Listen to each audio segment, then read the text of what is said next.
보면 수평면에 30도의 경사각을 갖는 경사면 저 위에 있는 P점에서 그 경사면에 수직하게 물체를 던졌어요. 던졌더니 다음과 같이 이렇게 포물선 운동하게 되고, 여기 있는 Q는 경사면에서 제일 높은 곳이라고 했고, 여기 있는 R은 이제 경사면에 떨어지는 그런 곳입니다. 위치입니다. 여기까지는 L이고 여기는 3L이고 뭔가 L과의 관계도 우리한테 주어져야 될 것 같고, 보면 지금 기억 P에서 Q까지 이동하는 시간, 또 Q에서 R까지 이동하는 시간 물어봤고, 또 Q에서 S까지 요거를 L로 표현하라고 했고, 그 다음에 탄젠트 세타가 여기 있는데 그걸 탄젠트로 이제 바꾸라는 얘기잖아요. 그런 식으로 정리를 해봐라 라는 겁니다. 자, 쌤이 여러분께 그동안 이런 유형의 문제가 나왔을 때 많이 추천했던 방법이 있습니다. 지금처럼 경사각을 이용해서 포물선을 풀어도 되지만, 여기는 이 경사각 밑에 보세요. 여기 수평면과 이 경사각 밑에 여기는 아무것도 아니잖아요. 그죠? 이게 아무것도 아니기 때문에 이 경사각이 있는 이 경사면을 마치 바닥으로 보자 라는 얘기예요. 그러려면 하나의 뭔가 해결책이 필요합니다. 자, 여기 이렇게 중력가속도 G가 있어요. 중력가속 G가 있는데 경사각이 있으니까 경사각의 나란한 방향에 중력가속 성분이 있고, 경사각의 수직한, 경사면의 수직한 방향으로 중력가속 성분이 있는데, 지금 얘가 30도잖아. 그럼 이게 얼마예요? G sin 30입니다. sin 30 2분의 1이니까 여긴 2분의 G예요. 그죠? 여긴요. 2분의 루트 3G가 됩니다. 만약에 그림을 이렇게 바꿔주게 되면 저기 있는 저 부분이 이렇게 변해서 여기가 얼마? 2분의 G가 되고 여기가 얼마? 2분의 루트 3G인 뭔가 새로운 지구가 아닌 새로운 행성이다 라고 생각하고 문제를 풀어도 괜찮죠. 왼쪽에서 경사면에 수직하게 던졌어요. 경사면에 수직하게 던졌으니까 이렇게 던진 거지. 이렇게. 그죠? 얼마인지는 모르지만. 근데 오른쪽으로 X방향으로 2분의 G만큼의 가속도가 있기 때문에 점점 빨라져야 돼요. 여기는 마이너스 Y방향으로 가속도가 있기 때문에 올라가다 느려집니다. 멈춘 다음에 다시 빨라지는 그림이라 이 궤적을 그리면 다음처럼 이렇게 포물선이 됩니다. 왼쪽에 있는 저 그림을 평면으로 바꾸게 되면 이런 식으로 그림이 나와서 피크점에서 양쪽이 대칭이 안 되죠. 이것 때문에. 그죠? 그런 환경으로 바꿔서 생각하면 훨씬 더 수월하다. 그리고 여기가 어디예요? 여기가 꼭대기인 Q점이고요. 여기는 S점. 요게 L이네. 그 다음에 여기가 R이죠. 그죠? 그 다음에 요게 3L이에요. 이렇게 바뀐 겁니다. 이렇게 놓고 한번 오른쪽 그림으로 문제를 풀어보겠습니다. 자, 첫 번째. 먼저 우리 꼭대기까지 가는데 걸린 시간 구합시다. 꼭대기까지 가는데 걸린 시간은 G분의 V 제로의 Y 성분. 우리 이렇게 문제 풀었잖아요. 그죠? 문제는 뭐냐면 얘는 중력장이 아니야. 지구 중력장이 아니야. 얘는 요거야. 따라서 그 G에다가 2분의 루트 3G를 넣어야 되고, 그 다음에 처음 방향의 속력인데 나와 있지 않죠. 그죠? 우리 그걸 V0라고 합시다. 이거는 우리가 임의대로 집어넣는 겁니다. V0 이렇게 낼 것이고, 루트 3G분의 2V0가 바로 꼭대기까지 가는데 걸린 시간이다라는 거죠. 이렇게 하나 먼저 구해내고, 자, 두 번째, 이번에는 여기 최고점까지의 높이 라지 H라 씁시다. 여러분, 라지 H는 뭐예요? 원래 우리가 외운 공식은 2G분의 V0Y 성분의 전체 제곱이죠. 그죠? 근데 여기는 지금 G 값이 요거야, 요거. 따라서 2 곱하기 2분의 루트 3G에다가 그 다음 V0의 제곱이 되겠죠. 2하고 2가 지워지네. 남는 거 루트 3G분의 V0 제곱. 이게 바로 꼭대기까지 높이입니다. 이런 식으로 구할 수 있죠. 지금 여기 있는 V0나 H는 우리가 임의대로 지금까지 포물선 운동을 공부하면서 넣었던 물리량이에요. 근데 이 문제에서는 L이 등장해요. L.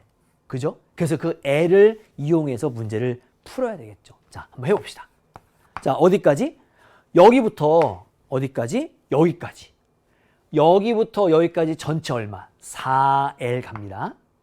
그렇게 전체 4L 가는데 여기까지 합시다. 여기까지. 요만큼 L 나왔으니까. 그지?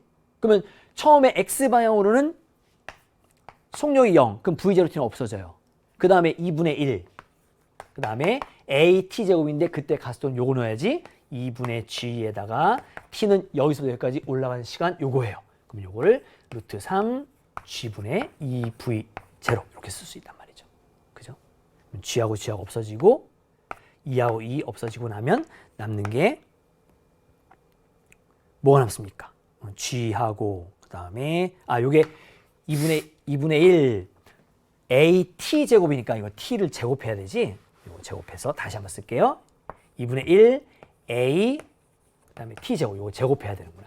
3G 제곱분의 4V0 제곱 이렇게 우리가 정리할 수 있다라는 겁니다.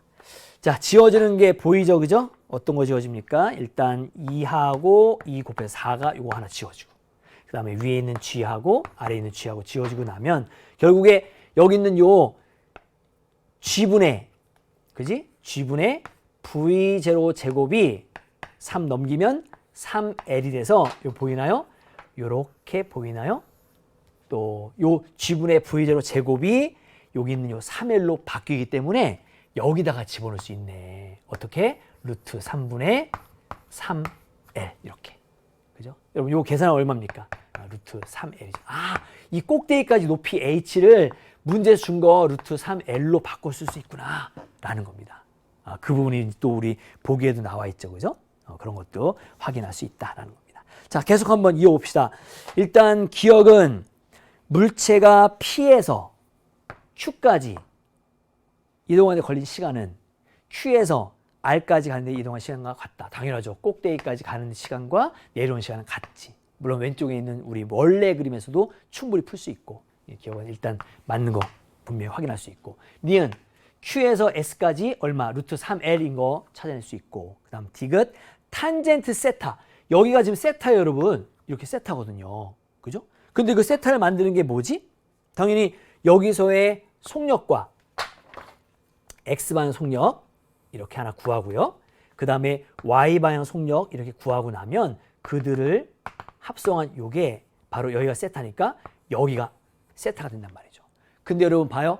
지금 위쪽에 요 수평면에서 V0로 던져서 다시 수평면으로 왔으니 여기가 얼마? 그치, 이게 바로 V0야. 요거 하나 구해놨지. 따라서 요것만 구하면 요거 분의 요거 해주면 탄젠트 세타가 나오니까 이걸 구하는 게 우리의 또 목표가 되겠네요. 자, 이거는 어떻게 구하면 됩니까? 당연히 공식 이용하면 되죠. 가속도니까 등가속도 운동이니까 V는 AT 이용하면 되지. 그걸 이용해주면 가속도 A는 2분의 G 그 다음에 T는 얼마예요? 여기부터 여기까지는 요거는 꼭대기까지 시간이니까 거기다 2배 해주면 여기부터 여기까지의 시간이 될 것이고 거기에 루트 3G분의 그 다음에 4V0라고 써주면 되죠. 그럼 요거 계산해주면 루트 3분의 2V0가 돼서 바로 여기가 루트 3분의 2V0가 되는 걸 알 수 있더라라는 얘기입니다. 그러면 그 부분을 가지고 탄젠트 세타 해주면 되죠? 탄젠트 세타는 뭐분의 루트 3분의 2V0분의 V0니까 2분의 루트 3이 나오더라라는 거. 그래서 디귿도 맞았어요. 모두 맞는 5번이 정답이 되는 겁니다. 왼쪽에 있는 이 문제 상황을 수평면으로 바꿔서 가속도를 X방향, Y방향 제시하고 우리가 지금까지 풀었던 포물선 운동의 가속도에다가 새로운 가속도 집어넣고 X방향도 등속도 운동이 아니니까 이걸 집어넣게 되면 얼마든지 어렵게 나온다 하더라도 풀어낼 수 있을 거예요. 이제 그 부분을 우리가 이제 얼마나 연습을 좀 더 많이 하느냐 차이니까 시간 좀 줄여가면서 많이 보시고 그렇게 좀 풀어갔으면 좋겠습니다. 자, 그러면 17번